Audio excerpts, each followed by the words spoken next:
The vast Great Plains stretch endlessly under an open sky.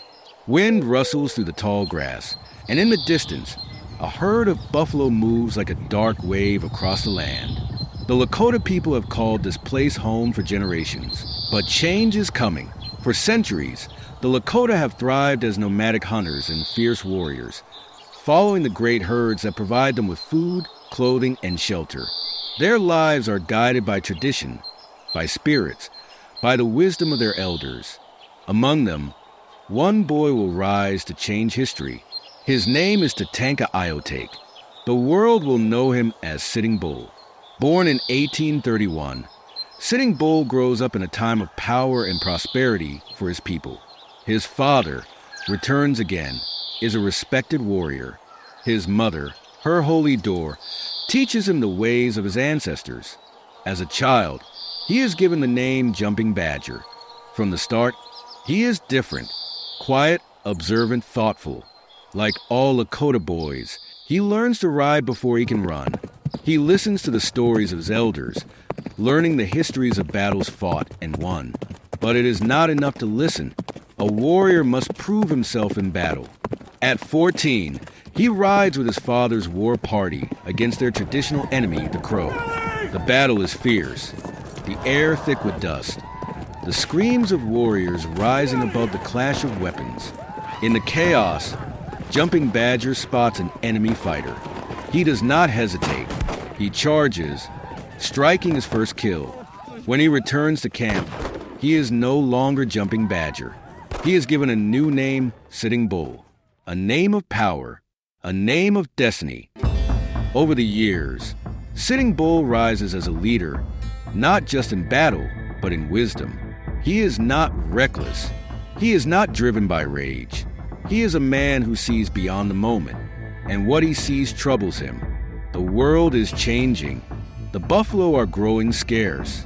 White settlers are moving west, claiming the land as their own. Treaties are signed, then broken. The Lakota are being pushed aside, forced onto smaller and smaller lands.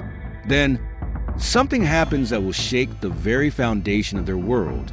Gold is discovered in the Black Hills, a sacred land promised to the Lakota forever. But forever, as Sitting Bull knows, means nothing to the white man. Miners flood into the hills. The army follows, protecting them, driving deeper into Lakota land. The government demands that the Lakota leave, that they surrender their sacred land. But Sitting Bull does not believe in surrender. As tensions rise, warriors from across the plains gather. Hunkpapa, Oglala, Mini Kanju, Cheyenne and Arapaho Indians. A great village forms, the largest in Lakota history, and the U.S. Army is coming for them. One man leads them, Lieutenant Colonel George Armstrong Custer. He believes the Lakota will scatter before him. He believes he is riding toward victory. But Sitting Bull knows better. A storm is coming, and history is about to be written in blood. The sun rises over the Great Plains. A massive Lakota village stretches across the valley, thousands of teepees standing together in the morning light. Warriors paint their faces, preparing their weapons. Women cook, children play, elders watch the horizon. A sense of unease lingers in the air. They know the soldiers are coming. Sitting Bull stands at the center of the camp. He does not prepare for battle with weapons, but with prayer. He lifts his pipe to the sky, offering smoke to Wakantanka, the Great Spirit. The people gather, listening as he speaks. He tells them of his vision. He has seen the blue-coated soldiers falling, their bodies covering the ground like grass after a storm. The Lakota will triumph. Hundreds of miles away, Lieutenant George Armstrong Custer rides toward history. He is a man of ambition, eager for glory, confident in his own invincibility. He leads his men of the 7th Cavalry through the rolling hills of Montana Territory, unaware that he is walking into a battle he cannot win. June 25, 1876. The sun climbs high in the sky. Custer scouts spot the great village. Thousands of warriors, more than they expected. But Custer does not hesitate. He divides his command, ordering an attack. He believes the Lakota will panic. He believes they will run. He is wrong. From the tall grass, warriors emerge like spirits of the earth. Arrows fly. Gunfire cracks.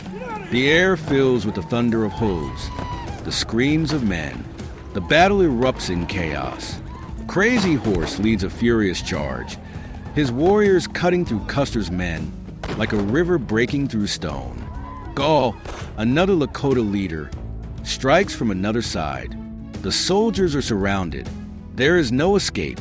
Sitting Bull does not fight on the battlefield that day. He is the heart of his people, the guiding force behind their resistance. His vision has come true. The white soldiers fall. Custer, the golden-haired general, lies dead among his men. It is the greatest victory the Lakota have ever known, the greatest defeat the U.S. Army has ever suffered at the hands of native warriors. The people celebrate. They have defended their land. But Sitting Bull knows this victory will not last. The white men do not accept defeat. They will return in greater numbers with more weapons, with more hunger. The land, the freedom of his people, everything is now in greater danger than ever before. In Washington, the news of Custer's defeat spreads like wildfire. The government is outraged.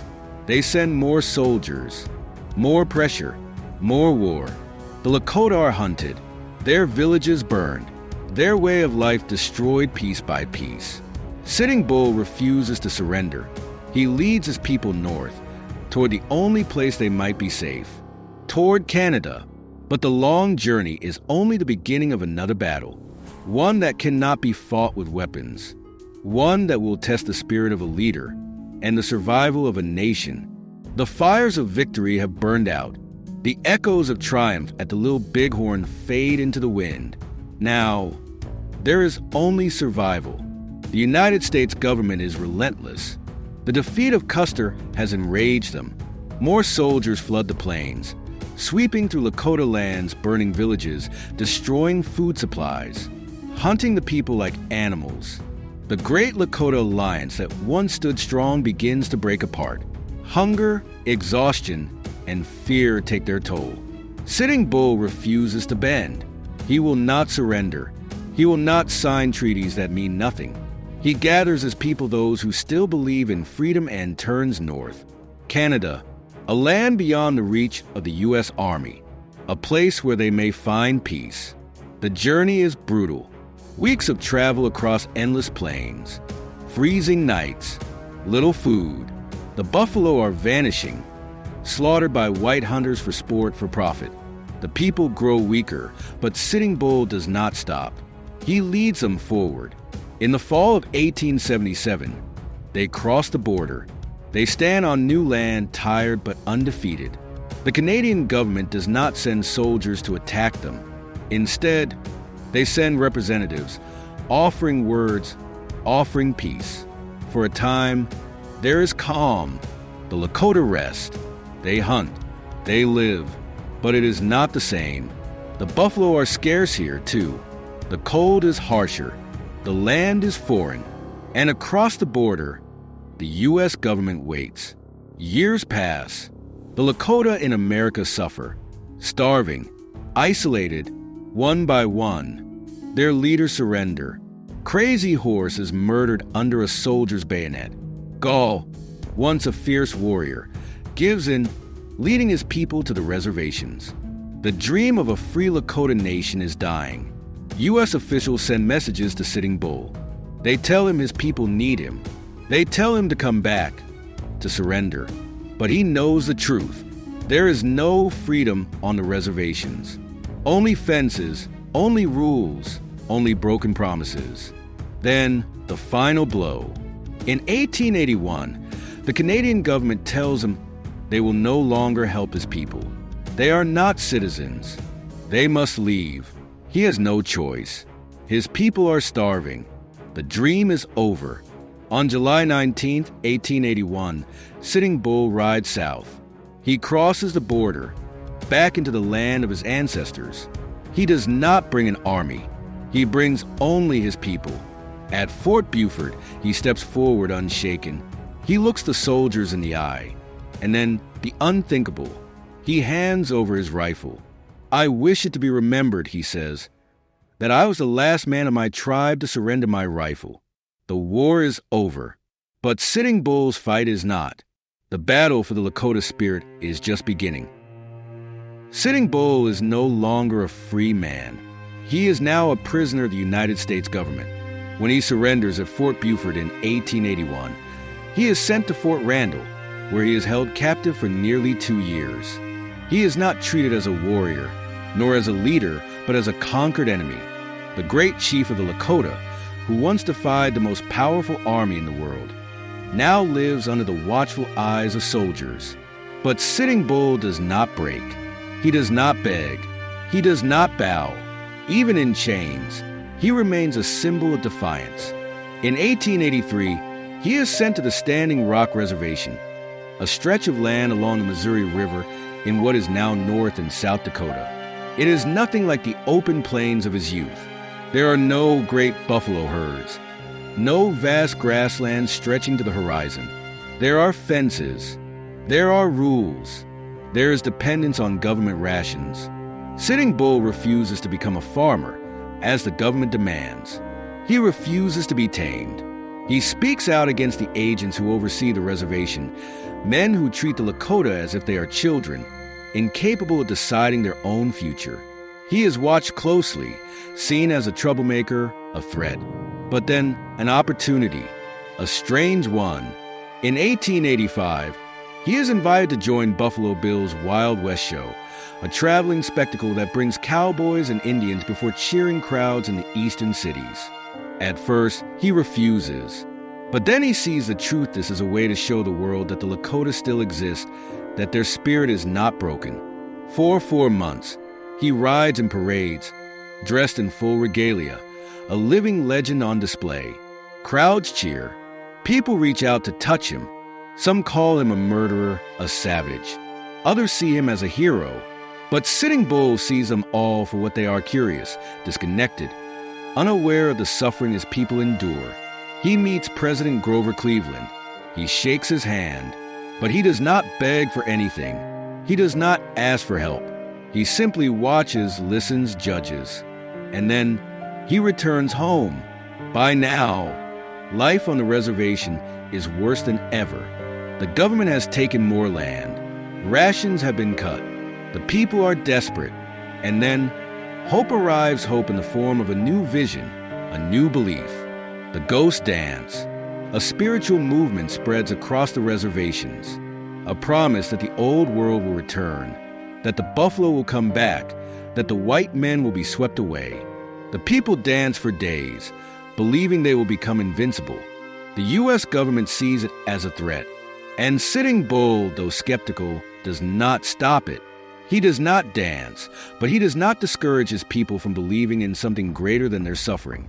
For this, the government sees him as dangerous. On December 15, 1890, Indian police arrive at his cabin before dawn.